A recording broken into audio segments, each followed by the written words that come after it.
100년 이상 살 수 있는 장수 어종, 캐비아를 낳는 어종으로 더욱 유명한 철갑상어. 이 철갑상어를 진액으로 만들었다는데 그 이름하여 사랑어. 오메가3, 필수 아미노산, 각종 미네랄, 컨드로이친 등 100년 장수 철갑상어를 진액으로 한 컵에. 좋다, 좋아. 철갑상어 진액 사랑어. 스태미나가 콸콸콸. 검색창에 사랑어. 건강에 뭘 좀 아는 사람이라면 자, 따라해보세요. 하나 둘 셋 넷. 건강해져라 건강해져라 건강해져라 건강해져라. 가족 건강에도 부모님 선물도. 건강종합몰 정관장몰. 텍스토머 정품을 꼭 확인하세요. 우리 집 방충망 바꿨어요. 미세벌레 덤벼봐, 먼지 모두 덤벼봐. 촘촘해서 촘촘만, 방충망은 촘촘만. 예쁘고 통풍까지 좋아요. 방충망은 촘촘만. 주식회사 텍스토머. 텍스토머 정품을 꼭 확인하세요. 우리 집 방충망 바꿨어요.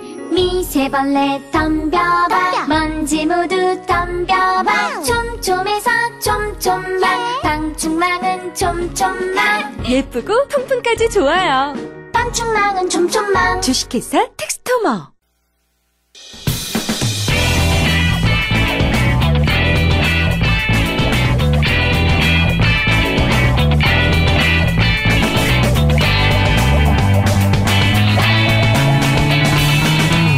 김어준의 뉴스공장.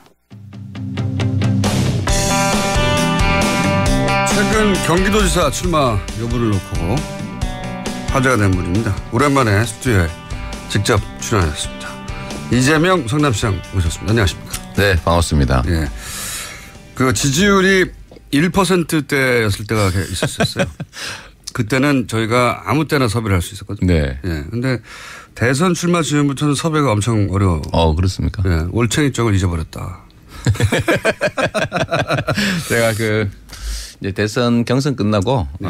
이제 몇 달 동안은 어쨌든 경쟁을 했던 사람 입장에서 이 선발된 선수가 이제 국민들의 관심을 받고 또 거기에 집중할 수 있도록 비켜서 있는 게 좋다. 그런 입장도 있었고, 저도 좀 쉬어야 되고 해서 그런 거지 우리 총수님이 불렀으면 당연히 왔죠. 요번에 좀 미뤄진 측면이 있어요. 여러 번 불렀는데 잘 안 오고 그래가지고. 네. 자, 대선 얘기 잠깐만 해보자면. 네. 얻은 게 뭐고 이런 게 뭡니까?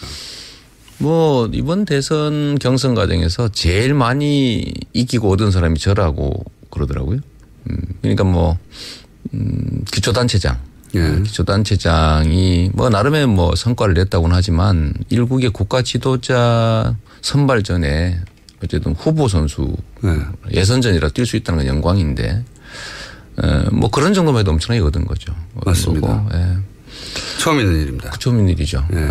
앞으로도 그렇게 쉽지 않은 일인데. 다른 나라에서도 사례를 찾기 힘듭니다. 예. 기초단체장 정도가 대선 후보로 마지막 순간 계속 거론됐다는 거는 예. 얻으신 거고. 이런 거는 예를 들면 그 말고 또 있죠. 그건 개인적인 거고. 예. 저는 이제 우리 개혁 진보 진영의 의제들을 저는 우리 대한민국 사회에 중요한 의제로 만들어냈다라는 점, 예를 들면 기본소득이든지 증세든 또는 재벌 개혁 문제라든지 공정사회, 공정성장 이런 것들을 우리 국민들이 많이 공감하게 되지 않았냐는 생각을 합니다. 네, 이런 것들도 있죠. 근데 그건 사실 아주 매우 부수적인 것이고. 아니, 이런 것들 중심을 좀 얘기해 주세요. 이런 거라면 좀 좋은 기회였는데, 이게 또 막상 경쟁에 매몰되다 보니까 좀 원래 가야 될 길에서 약간 벗어난 측면들이 있죠. 평정심도 좀 잃으신 적도 있죠. 그런 것도 있죠. 화도 나고 또 가끔씩은 과도한 욕망 이런 게 분출되기도 하니까 제일 결정적으로 좀 힘들고 좀 오버가 됐을 때 그런 때였던 것 같아요. 서울시장 미략설 이런 게 있었지 않습니까? 그러니까 우리 지지층들이 저를 의심하기 시작한 거예요. 일면 그런 의심을 할 만한 정황도 사실 있었고, 예를 들면 당대표냐 대선 경선이냐 이럴 때, 어쨌든 다른 여러 사람들의 요청도 좀 있었던 측면이 있어서 그걸 접었던 것도 있고, 예를 들면 이기려고 하는 사람의 자세가 맞냐 뭐 이런 의심을 하고 있는 터에 서울시장을 하기로 내락을 하고 짜고 치는 고스톱이다 뭐 이런 좀 소문이 광범위에 퍼지니까 SNS를 너무 많이 했다 이런 생각 안 하세요? 그런 것도 있죠. 제가 하지 말라고 말씀드렸죠. 했는데 그건 실제로 뭐 그 얘기 맞는 말씀이었는데 그 당시에는 좀 잘 안 받아들여지더라고요. 그렇죠. 바쁘니까. 바쁘기도 하고 할 일도 많고 눈앞에 벌어지는 일이니까 네. 지금은 오히려 제가 안 하잖아, 그죠? 그렇죠. 원래 지금 더 많이 해야 되는데 그때 비하면 그 평정심을 조금 유지하지 못했던 면이 있어서 그 정도 규모의 선거 싸움을 처음 해보셨으니까 이거는 배운 게 많으셨을 것 같아요. 그럼요. 이게 다음에는 그러면 안 되겠다는. 지휘자는 좀 멀리서 높이 서서 흥분하지 말아야 되고 평정심, 냉정함을 유지해야 되는데. 그러나 최전선에 서가지고. 이게 마이너의 습성이 남아 있는 거죠. 예를 들면 메이저가 돼야 되잖아요. 아니 시장님은 사실 이해가 가는 측면은 뭐냐면 혼자 힘으로 여기까지 왔어요. 사실. 그래서 그런 거죠. 네, 그 혼자 힘으로 습성이 남아 있다 보니까 돌파해서 어려운 사정이 생기면 모두들 포기할 때 혼자 힘으로 최전선에서 계속 돌파해서 오다 보니까 대선도 혼자 힘으로 돌파할 수 있을 줄 알았던 거죠. 맞습니다. 네. 어떤 상황들이 그래서 제 부족함이 잘못하셨죠? 그럼요. 제 부족함이 많이 노출된 거죠. 네. 많이 이제 보완해야 되겠죠. 알겠습니다. 2달 전쯤에 제가 뵀을 때 그러면 앞으로 성남시장 3선이냐 경기도지사냐 서울시장이냐 세 가지 옵션이 있는데 뭐 하실 거냐고. 일단은 뭐 사실 1년씩이 남았고요. 내부적으로 제 뭐 의견이나 이런 건 정리해가는 단계가 분명하지만 아직은 뭐 이거 하겠다 저거 하겠다 이렇게 명시할 단계는 아닌 것 같아요. 뭐 세 가지 중에 가장 가능성이 그나마 높은 건 뭐 그렇다 찍기는 좀 그렇고 제가 그렇다 잘 안 넘어가거든요.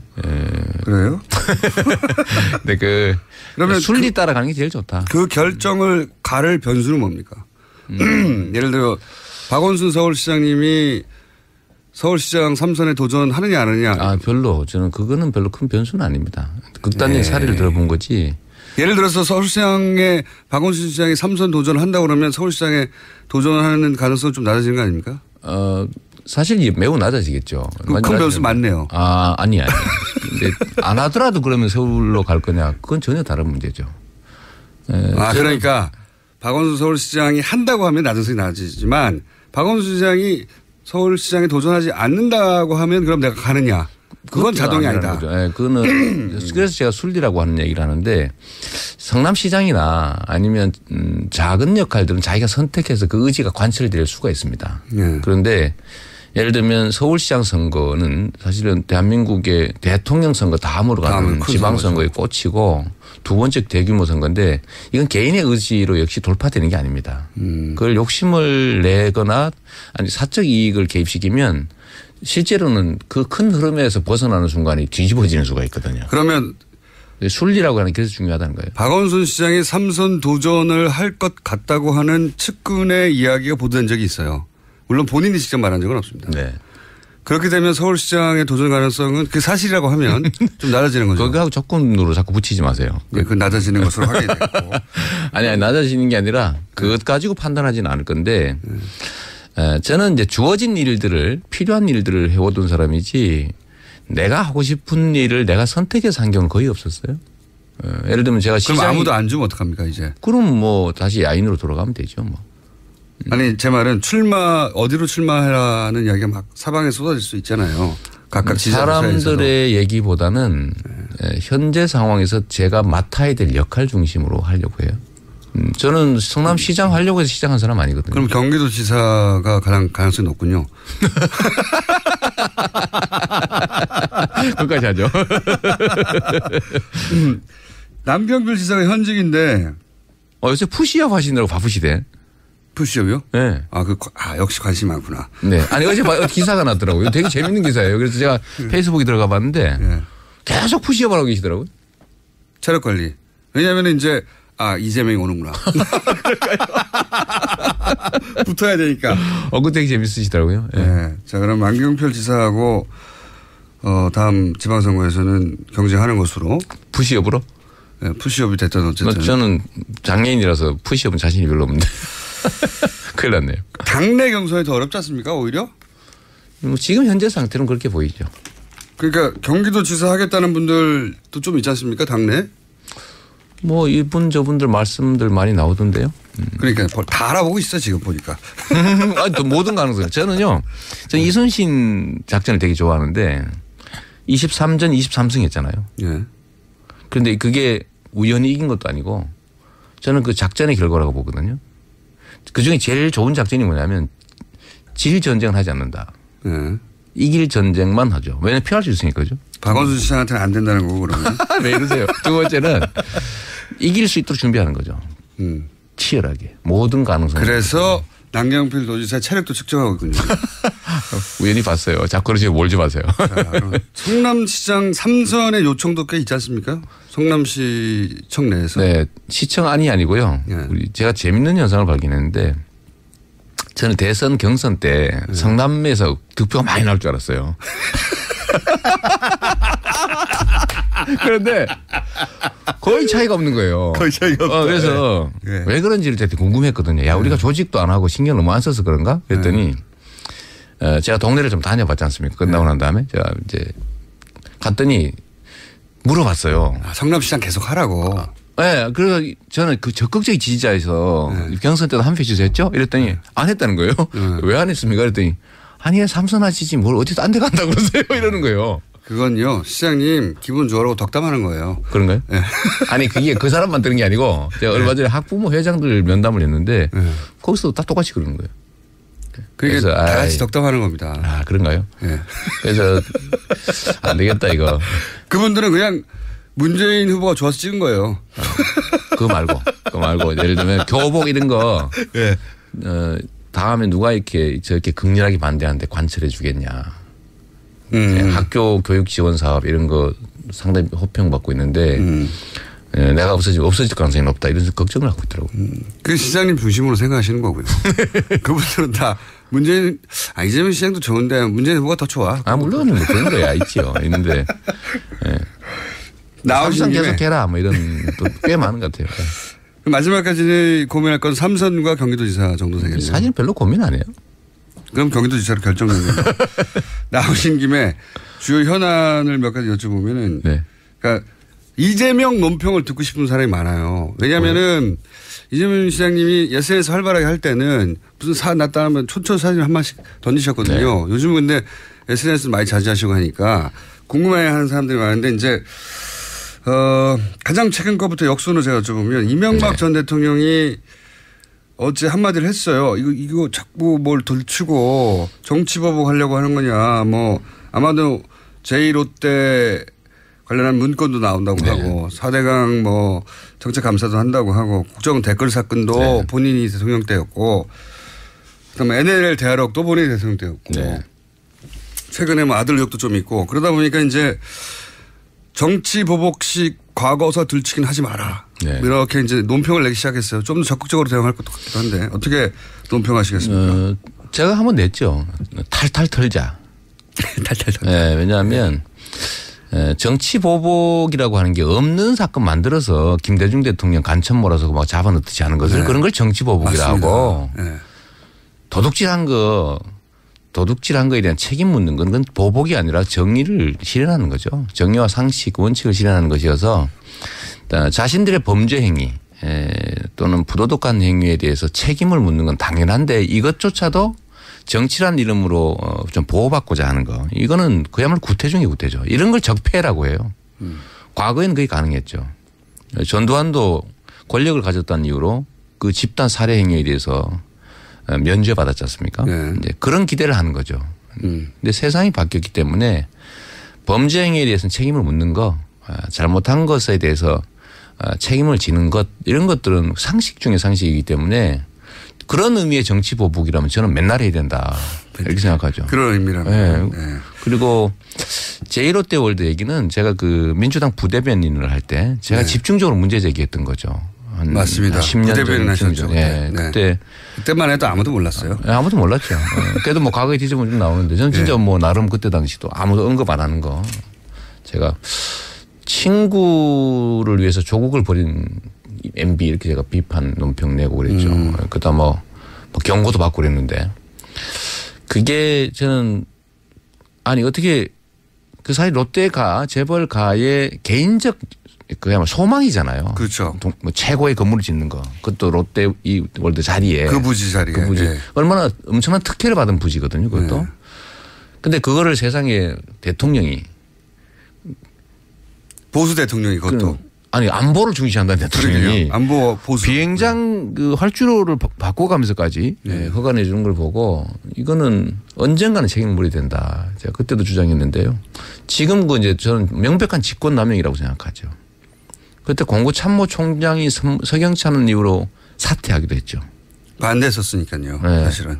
공군에서. 그러니까 저는 그 모든 과정들을 보면 반대하는 그 책임자들을 압박을 해가지고 결국은 해서는 안 될 일을 했기 때문에 명백한 직권남용이라고 보기 때문에 대통령 재임 기간 동안 공소시효는 진행되지 않는다. 처벌할 수 없으니까요. 그렇기 때문에 지금 공소시효도 남아있고 해서 뭐 철저히 조사해서 엄중하게 처벌해야 된다. 말단 공무원들이나 뭐 관료 수준의 처벌 수위보다 훨씬 높아야죠. 왜냐하면 권한이 크니까. 알겠습니다. 나오신 털어야 됩니다. 예, 제가 이제 논평들이 궁금해지는 대목도 뭐가 있냐면 이제 각 정당. 왜냐하면은 그 각 정당의 주요 정치인들 앞으로 대통령 다시 한번 출마하실 거 아닙니까? 5년 후가 될지 10년 후가 될지 모르겠지만. 저는 대통령 후보에 나설 생각이 있어서 나간 것도 사실은 아니고 불려나간 측면이 있기 때문에. 본인이 불려나갔다고 자꾸 생각하시는 거고. 저는 불려나간 게 맞죠. 무슨 기초단체장이 대선을 꿈꿨다면 또라이에 가깝다고 봐야죠. 예전에는 그랬죠. 근데 지금도. 지지율이 올라가니까 마음이 좀 바뀌신 거잖아요. 아니요. 그때. 지금도 저는요. 5년 후는 어떻게 될지 알 수 없는 거죠. 전혀 알 수 없고. 알 수는 없지만. 그때에 맞춰서 대선에 맞춰서 자기 행동을 결정하면 반드시 사고가 나게 돼 있다. 네, 그걸 이번에 배우셨군요. 옛날부터 알고 있었어요. 그런데 잠깐 잊어버리신 거죠. 네, 목표를 정하고 행동하면 현재에 충실하지 못하게 되거든요. 네, 항상 하셨던 말씀이죠. 그렇죠. 저는 더군다나 공직자가 공적 권한을 사적 목표에 맞춰서 행사하는 순간이 망하는 겁니다. 그렇죠. 준비는 되어 있어야 한다고 하셨으니까. 최선을 다해야죠. 그래서 제가 이제 궁금한 것은 최근의 정세에 대해서 어떤 식으로 판단을 하는가 혹은 잠재적인 경쟁자들에 대해서는 어떻게 판단하는가 혹은 각 정당의 미래에 대해서 어떻게 판단하는가 여쭤볼게요. 잠깐만. 나오신 김에 국민의당 제보조작 사건 마무리 단계잖아요. 네. 이 사건 관련해서 아직 해결되지 않은 점이 있다고 생각하십니까? 저는 그 국민의당이 이번에 예를 들면 팩트를 조작해가지고 조작해서 공작을 했다는 걸 보니까 저 당이 정말 저게 국민의 당이 맞냐. 그야말로 사적 욕망을 추구하기 위해서 범죄 행위도 마다하지 않는 그야말로 저기 당이 아닌 거죠. 그래서 너무 세게 나가시죠. 아니 당 아닙니다 저거는. 당이 아닙니다 저는. 그래서 저는 쉽지 않을 거라고 봐요. 존속조차도 쉽지 않을 거다. 해소되지 않은 의혹이 있는가? 그건 잘 모르겠어요. 저도 법조인이라서 그래서 여쭤본 건데. 법률가라서 예를 들면 판결이나 법적 결정에 대해서는 논평하는 게 되게 조심스러운 측면이 있습니다. 왜냐하면 책임을 져야 되니까. 뭐 지금 현재 뭐 열심히 수사하고 있으니까 다 국민의당의 존속되기가 쉽지 않을 것이다. 앞으로 계속해서. 쉽지 않을 겁니다. 뭐 그 변곡점은 지방선거 정도 된다고 보시는 겁니까? 뭐 지방선거는 어떻게든지 뭐 견뎌내겠죠. 왜냐하면 국회의원 숫자가 있으니까. 그런데 3년 후에 지금처럼 한다면 애매한 태도 그냥 국민들이 봤을 때 뭐 반성하지 않고 있구나. 저 사람들한테 뭘 맡길 수 있을까 이런 생각을 하게 하면 존속이 어렵겠죠. 이건 어떻습니까? 추경 통과 과정도 그렇고 야당의 공조 없이는 도저히 안 되는 게 명백한 현실인데 네. 그래서 이참에 국민의당과 합당하자 결국 해야 한다라고는 이야기가 예를 들면 우상호 의원처럼 원내대표로서 원내에 이제 조율을 해본 사람 그런 경험을 가진 분들로 계속 나와요. 이건 어떻게 생각하십니까? 큰 정치판에서는 제가 보기에는요. 무리를 하면 꼭 사단이 벌어집니다. 자연적 흐름에 맡겨놓는 게 좋을 것 같고 일부러 밀어붙이면 예를 들면 한 발짝 빨리 가냐 한 발짝 늦게 가냐 차이가 정말로 큰데 뭐 예를 들면 그런 의도를 내비치는 것조차도 약간의 또 무리가 생길 수 있어서 전 자연적 흐름에 맡겨놓으면 국민에 의해서 저절로 정리될 거라고 봐요. 인위적으로 그런 계획을 세우거나 그런 말 하지 말자. 예, 그건 뭐 자연스럽게 되지 않겠습니까? 자유한국당 얘기를 좀 해보면 자유한국당의 미래는 어떻게 보십니까? 방금 국민의당은 존속이 어렵다. 3년 후까지는. 자유한국당은 저는 소망을 섞어서 좀 얘기하면 소망을 청산되는 게 바람직하죠. 그런데 쉽게 청산되지 않을 것 같습니다. 예, 왜냐하면 자유한국당은 정치권에 드러난 하나의 조직인데 뿌리가 있거든요. 네. 그 뿌리가 뭐냐면 분단 세력입니다. 분단과 소위 좀 더 깊이 들어가면 이제 친일, 외세 의존적 세력들. 근데 그게 뿌리가 있어서 이들이 사라지는 것 현재는 사라져도 그건 여전히 뿌리가 남아있기 때문에 계속 유지될 가능성이 많죠. 홍준표 대표도 뭐 그런 거 믿고 있지 않나 싶어요. 바른정당하고 적통경쟁을 하는데 그래서 누가 누구를 흡수하냐 이런 경쟁이에요 사실상은. 제일 바람직한 거는 그래도 역사가 한 발짝씩 나가려면 바른정당이 예를 들면 좀 주력이 되는 게 저는 좋다고 생각하는데 그게 쉽지 않을 것 같아요. 그 여기 오히려 가능성이 오히려 높다. 더 여기 가능성이 있습니다. 홍준표 대표의 정치적 면을 어떻게 판단하십니까? 잠재적 경쟁자일 수 있다고 보십니까? 아니면 뭐 저는 예를 들면 메이저 주요 그러니까 핵심이 주류가 됐을 때 취하는 태도와 이제 마이너 변방일 때 취하는 태도가 좀 달라야 된다고 저는 생각합니다. 그런데 홍준표 대표는 여전히 마이너 태도를 견지하고 있어요. 그래서 뭐 좀 크게 가긴 좀 어렵지 않을까. 본인의 경쟁자가 지금 아니다. 이제 현재 상태로 살아남기 작전에서 유용한 것 같습니다. 그러니까 본인의 잠재적 경쟁자로 안 보시는군요. 뭐 제가 경쟁에 나갈지 안 갈지도 모르는데 뭐 그런 걸. 안 보는 걸로. 네. 혹여 자유한국당 내에서 이 사람은 주목해 봐야 된다. 성장 가능하다. 예의주시한다. 이런 분이 있나요 혹시? 좀 괜찮다 싶은 사람은 다 탈당했던데요. 바른정당은 어때요? 이해운 체제. 그러니까 이 갈래가 지지 않습니까? 바른정당 정도면 그래도 대화가 되니까 협치의 대상으로 계속 생각해야 된다는 측도 있고 아니다 뿌리가 같다 이렇게 생각하는 흐름도 있는데. 뭐 아무래도 갈라져 나온 거니까 좀 다른 요소들이 좀 강조돼 보이지 않겠어요? 좀 나아 보이긴 해요. 나아 보이긴 하고, 나아 보이긴 하고 그래도 비양심적이고 뻔뻔스러운 그 엉뚱한 주장은 잘 안 하는 편이더라고요 보니까. 그런 면에서 보면 그것도 하나의 뭐 진전이라고 볼 수 있겠죠. 이번 최순실 박근혜 게이트를 통해서 생겨난 조금의 좀 나은 진전. 유승민 의원의 정치적 미래는 어떻게 보십니까? 뭐 훌륭한 자원이니까. 아무래도 뭐 많이 성장하지 않겠냐 저는 그렇게 생각합니다. 잠재적 경쟁자로 보시는군요. 저는 경쟁자가 될지 않을지 제가 잘 모르는데 자꾸 그러십니까? 홍준표는 아니고 유승민은 맞고 김무성 전 대표는 부활할 수 있을까요? 무당으로 부활합니까? 가장 핫한 현안 중에 하나는 이거예요.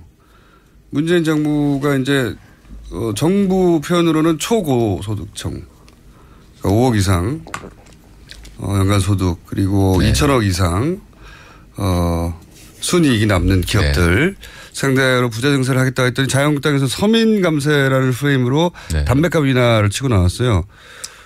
원래 증세론자시잖아요. 네. 그럼요. 저는 이제 담배값이나 유류세나 이런 주장하길래 이제 그 첫째는 그 진심이 아니죠. 이거는 이제 정말 서민들의 부담을 줄이기 위해서라는 거는 이때까지 그들이 취한 태도가 아니기 때문에 그냥 회방 놓기 위해서 내던진 카드. 세수 부족해라 이거 아니에요. 그렇죠. 이제 저는 뭐 아주 나쁘게 뭐 먹어라 이런 뜻으로 보이지. 그건 이미 저희 방송 여러 번 얘기했어요. 연 먹으라는 거 아닙니까? 뭐 그런 건데 문제는 우리가 이제 그 의도는 나쁘지만 시장님 좀 바뀌신 것 같아요. 대선 출마 전에는 연 먹어라 정도는 방송에서 팍팍 던지시더니 이제는 뭐 먹어라 정도로 이렇게 엑스해라 이런. 몸을 사리시고. 몸을 좀 사려야지. 변했어. 왜 이러세요. 그런데 일단은 국회 구조를 보건데 말이에요. 좀 현실적으로 이런 얘기를 한번 해봐야 됩니다. 제가 며칠 전에 그 얘기를 들었는데 지금까지 우리의 경험에 당론으로 정한 입법이 통과된 예가 없다는 거예요. 당론을 정한 순간 상대방이 극렬하게 막습니다. 그래서 뭔가 우리가 정책적 목표를 두고 추진해서 국민들한테 득이 될 것 같으면 무슨 수로 써서라도 막았기 때문에 네. 안 된다는 거예요. 그럼 우리 증세하자 그러면 지금 현재 국회 구조에서 쉽게 되겠습니까? 어렵죠. 당연히 안 되죠. 그런데 저 사람들이 소위 이제 어깃장을 놓자고 네. 감세를 들고 나오는데 감세도 사실 좋은 요소가 있습니다.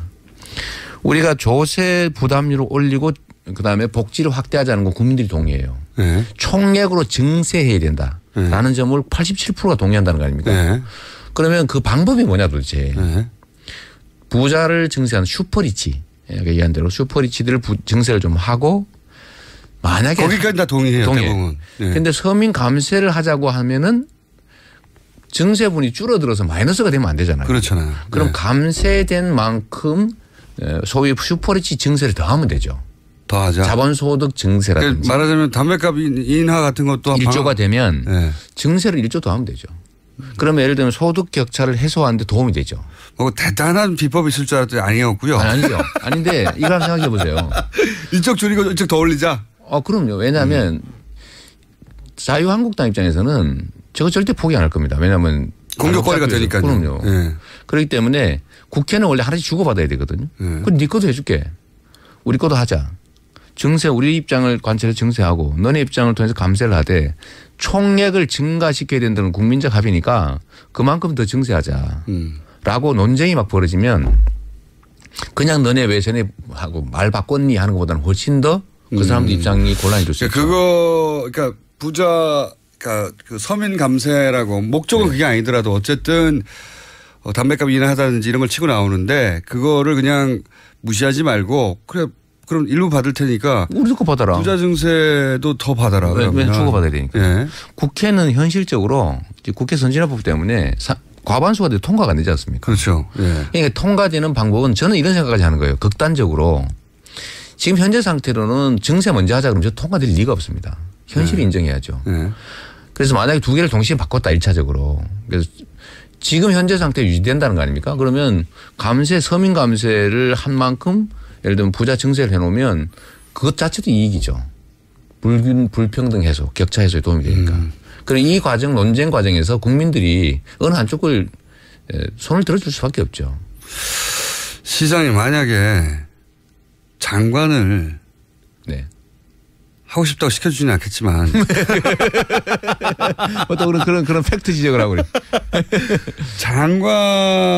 이 장관을 내가 한번 경험해보고 싶었다는 자리 있어요? 전 경험해보고 싶은 건 없었고요. 네. 권한을 행사해보고 싶은 게 있었죠. 좋아요. 그런 표현으로 바꿔서. 노동부. 네. 노동부 장관이 되면 어떻게 바꾸실 생각이십니까? 일단은 네, 노동 시간 줄이는 것은 네.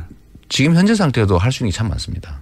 불법 예를 들면 52시간 초과는 철저하게 금지시키고 처벌하고 또 40시간 초과 근로에 대해서 철저하게 1.5배 임금 지급하게 하고 임금 체계가 지금 엉망진창이잖아요. 네. 그걸 제대로 지키게 하고 예를 들면 불법 파견 근로 대기업들이 주로 하고 있는데 아니 회사 안에 사장이 수백 명 있어요. 같은 회사 안에. 근데 이런 것들을 사실 불법 이제 하청인데 이거 직접 고용하게 하고 또 예를 들면 동일노동 동일임금은 지키게 하고 제일 큰 거 노동자들의 단결권과 단체 행동권을 좀 더 강화해 가지고 노동자들의 힘을 키우면 노동의 몫이 늘어나죠. 이재명 시장님은 원래 그쪽 출신이라 그쪽 출신이라는 건 이제 본인이 노동자 출신으로 여기까지 온 거군요. 자기 힘으로 다. 그래서 직접 경험한 걸 기반으로 해서 정책을 펴보고 싶으신 거군요. 이제 그것도 하나 있고요. 그건 사적 경험의 얘기고 핵심이 뭐냐면 제가 얼마 전에 다보스 포럼에 제가 초청받아 갔다 온 거 자랑 좀 해야 되잖아요. 그죠? 초청 받으셨어요? 초청 받았지. 자비로 그냥 가신 거 아니에요? 초청 받아서 갔는데 이 다보스 포럼이 세계의 자본가들의 모임이거든요. 근데 이 사람들은 성장과 규제 완화에 핵심적인 관심이 있는 사람들. 항상 그렇죠. 언제나 경제가 성장해야 자기들이 몫이 커지니까. 그런데 여기서 포용적 성장을 들고 나왔습니다. 그러니까 공정한 기회와 공정한 경쟁, 공정한 배분. 요즘 유행합니다. 그거. 공정한 경제 질서. 이거를 통하지 않으면 지속적 경제 성장이 불가능하다는 결론을 이룬 거예요. 기업가들조차. 그렇죠. 왜냐하면 지금처럼 편중된 성장 방식으로 이거는 더 이상 못 간다. 낙수효과 기대하고 이거 없는 안 된다. 거죠. 그런데 거기 핵심이 뭐냐면 가계소득이 증대되는 겁니다. 소득주도 경제 소위 네, 말해서. 그렇죠. 가계소득이 증대되는 방법 두 가지가 있는데 첫째는 증세와 복지를 통해서 재분배가 늘어나는 거죠. 그런데 이게 쉽지 않아요. 두 번째는 산업 경제 현장에서 노동자 가계의 몫이 늘어나는 겁니다. 근데 이거는 결국은 노동자들의 힘이 강화돼서 가능한 거지 최저임금을 올리는 방식도 사실은 어쩔 수 없이 하는 거거든요. 그건 첫 조치일 뿐이죠. 어쩔 수 없이 하는 거예요. 하도 엉망이니까. 근데 노동자들의 힘이 강화되면 현장에서 자율적으로 그게 해결될 수 있어요. 어느 정도까지. 알겠습니다. 자, 시장님 오늘은 저희가 여기까지밖에 시간을 준비를 못했는데 그래도 겨우 이거 하려고 지금 여기까지 아침 6시에 한 30분 하셨어요. 그래도. 네. 그래, 본인이 1시간까지 이 시간을 차지할 정도가 안 됩니다. 지금. 좀 더 키워야 돼. 좀 더 큰 다음에 와야 되겠네요. 대선 후보였을 때는 가능했었는데. 알겠습니다. 이제는 기초단체장이지 않습니까? 그러게요. 꼭 아픈 데를 콕콕 찌르십니다. 네. 그렇지만 저희가 자주 모시려고 합니다. 네. 앞으로 백수는 아니지만 대선 후보에 비하자면 훨씬 덜 불러주지 않습니까? 여기저기서. 네, 맞습니다. 예. 네, 덜 불러주기 때문에.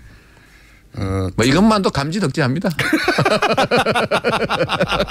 지금 라디오 어디 가보세요. 30분 주나 시간 안 줍니다 이제. 예. 이재명 시장님. 알겠습니다. 본인의 처지를 정확하게 인식하시고요. 앞으로 뉴스공장에서 이재명 시장님을 현안에 있을 때마다 자주 모시는 걸로 하고 그리고 말투가 조심스러워지셨어요. 예. 다시 제가 그 얘기 하나만 할게요. 이게 저보고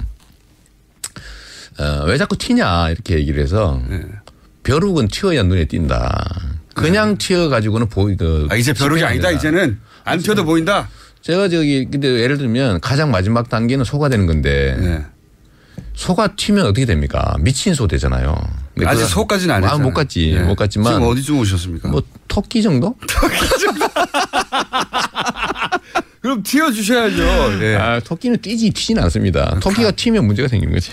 오랜만에 나오셔가지고 자제를 많이 하시는 것 같고요. 네, 다음에 자주 모셔가지고 토끼 이재명을 소개해드리도록 하겠습니다. 지금까지 감사합니다. 성남시장 이재명 시장이었습니다. 감사합니다. 네, 고맙습니다. 또 떨어졌어. 너 또 입사 시험 봤어? 아니, 차량용 핸드폰 거치대 말이야. 여러 개 사봤는데 실패의 연속이야. 떨어지고 시야 가리고 운전석에서도 멀고 뭐 좋은 거 없을까? 싼 것만 찾으니까 그렇지. 제대로 된 거 하나 사서 편리하게 쓰는 게 더 낫지. 그런 게 있어? 그럼 있지. 1, 2, 3 할 때 2. 힘 세다 할 때 힘. 2 힘. 2 힘? 2배로 힘이 세다는 건가? 네이버 검색창에 2 힘을 검색해보세요. 오빠, 우리 어디 가는 거야? 정수 가지. 와, 우리 말 타러 가는 거야? 그렇게 좋아? 고민하지 말고 장수로 오세요. 온 가족이 즐기는 승마 체험과 국내 최대 규모의 말역사 체험관 등 장수에는 정말 볼 것, 누릴 것들이 넘쳐난답니다. 말의 심장 소리를 직접 느껴보는 장수에서의 하룬 여행. 장수는 항상 가까이 있습니다. 주말 여행은 장수로. 승마 체험 예약은 063-350-5486.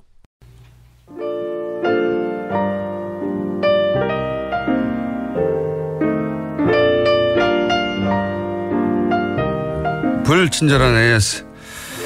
이재명 성남시장님이 오랜만에 지상파에 나와서 그런지 문자가 많이 왔습니다. 네. 경기도지사 강추합니다부터 시작해서 성남으로 이사 가려고 했으니까 거기 계세요까지 많은 문자들이 왔습니다. 자, 그리고 누가 멀리 썼나 이번 주 마지막 아프리카 수단 카르툼 오존 카페와 인접한 63번가 이시트 스트리트에서 교통 상황 전해드립니다. 차와 사람과 당나귀가 같은 도로를 사용하고 있습니다. 네. 나 뉴스공장 듣는다고 카밍아웃한 배우가 한 분 계시네요. 네, 봉태규 씨, 황교익 선생님, 원정우 선생님, 내부자들 좋아합니다. 김은지 기자의 뉴스 브리핑이 제일 좋아요. 네, 봉태규 씨.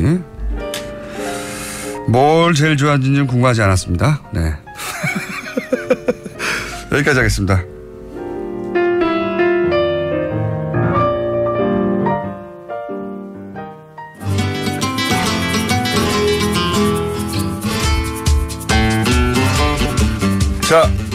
최근에 열심히 여기저기서 공격받고 있는 한교익 마칼렘스 나오셨습니다. 안녕하세요. 예. 이게 벌써 한 3개월 지난 얘기인데요. 네. 그렇죠? 갑자기 혼밥 관련해 가지고 그때 이제 혼밥에 관한 얘기를 잠깐 하셨어요. 그러니까 이 맞아요. 혼밥이라는 트렌드가 있는데 그건 뭐 취향일 수도 있는데 혼자 먹는 게. 근데 이걸 긍정적인 트렌드인 것처럼 포장하는 건 말이 안 된다 이거. 그렇죠. 예. 제가 그 이야기를 들었던 그 핵심 내용은 네. 혼자 먹는 밥이 자발적 선택에 의한 것이라기보다는 사회적으로 그렇게 강제된 것이다. 그걸 언론 등이 부추기는 행위들은 그렇게 좋은 것이 아닐 수 있다라는 게 사실 핵심 내용이죠. 그렇죠. 그 이야기를 전개하는 과정에서 제가 했던 것이 사회적 자폐라는 말이 나왔는데 내가 스스로 그 음식을 먹겠다라는 것은 혼밥을 하겠다는 것은 사람들과의 적극적인 단절을 신호를 보내는 것이고 그러니까 어쩔 수 없이 먹는 혼밥의 이야기가 아니라 저도 어쩔 수 없이 혼자 밥 먹을 때 많거든요. 네. 그리고 또 이런 사람이 있긴 있어요. 어떨 때 나 혼자 맛을 즐기고 싶어서 혼자 먹는 분들도 있을 그런 분도 있죠. 뭐 있습니다. 취향의 문제도 있을 수 있죠. 취향, 상황. 뭐 이럴 때의 혼밥을 이야기하는 것이 아니라 나는 혼밥만 먹을래 하는. 혹은 혼밥은 굉장히 세련된 거고 이건 핫한 트렌드고 이게 긍정적이고 바람직한 것으로 그렇죠. 포장되는 문화가 최근에 있는데 문화라기보다는 그런 트렌드가 있는데 그 사회적 흐름은 이거 문제다. 그렇죠. 그러니까 혼밥을 적극적으로 즐기는 그 과정에서 사람들과의 단절이 일어날 수 있다. 그 단절 일어나는 것을 흔히 그 이때까지의 말하는 방식을 그 자발적 고립이라고 이야기를 했어요. 그 사회학이나 뭐 이런 데서 이제 흔히 쓰는 말이죠. 그것은 이제 자폐라는 표현을 하셨고 그렇죠. 또 그런 얘기 나중에 사회적 자폐도 얘기하고 그렇죠. 예. 고립 사회라고 지금 사회를 흔히 이제 이야기를 하는데 그 고립이라는 말은 조금 뭔가 고독 뭐 이런 뉘앙스를 풍기고 우리의 삶에 좀 긍정적인 의미를 가지고 있는 것처럼 이렇게 써요. 그래서 보통 상업 자본이나 언론에서 위안의 말로 흔히 뭐 이렇게 쓰거든요. 그런데 산업사회의 자본에서 노동자들이 지금 살아가는 형편들을 보면 1인 가구가 급격하게 IMF에 의해 급격하게 늘어나고 있고 결혼을 못하는 겁니다. 그렇죠.